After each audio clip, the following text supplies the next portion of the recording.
with this terrible tragedy. Meanwhile, viewers, we're shifting focus to more news coming in. We're now learning that U.S. Treasury Secretary Scott Bessent has called for the Trump administration and Europe to exert additional economic pressure on Russia, stating that it could force Russian President Vladimir Putin to go ahead with peace talks with Ukraine. This comes after Bessent recently called India and China bad actors over their continued purchase of Russian oil, and also accused these two countries of supporting Russia's war with Ukraine. Now he's called for more sanctions and secondary tariffs on countries doing trade with Moscow.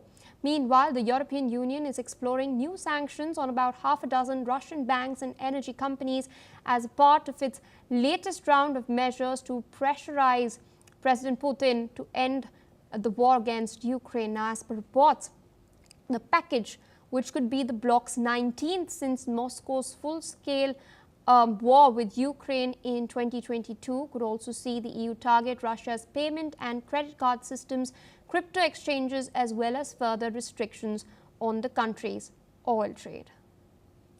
With us on the broadcast is Dr. Ajay Dua, former Commerce Secretary of India. He's a senior economist joining us from New Delhi. Thank you so much for taking our time speaking to us on NewsX World. Fresh comments have been made by U.S. Treasury Secretary Scott Bessent. What's interesting is that Donald Trump had made a statement a couple of days ago calling Narendra Modi his friend.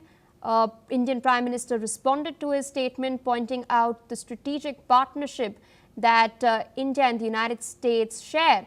But since then, we've seen a major barrage of drones as well as missile strikes take place against Ukraine.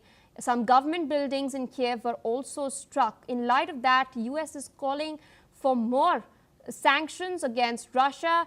And we also see now the Treasury Secretary calling for further tariffs against India and China. Do you think the United States will go down this route, because they were clearly not very happy with the optics of the SCO summit? Thank you very much. I'm not sure whether this yet another round of sanctions against India by the US for continuing to purchase crude oil from Russia is going to be very effective. We are going to be buying, and we let that be known, even after the 50% tariff, which includes 25% penalty, that we would buy oil from wherever it is it's offered to us on most favorable terms. If Russia is able to compete in the international market and at the same time does not have onerous conditions of the payment to be made only in US dollars, I'm not sure if India would change its stand from what it has taken so far.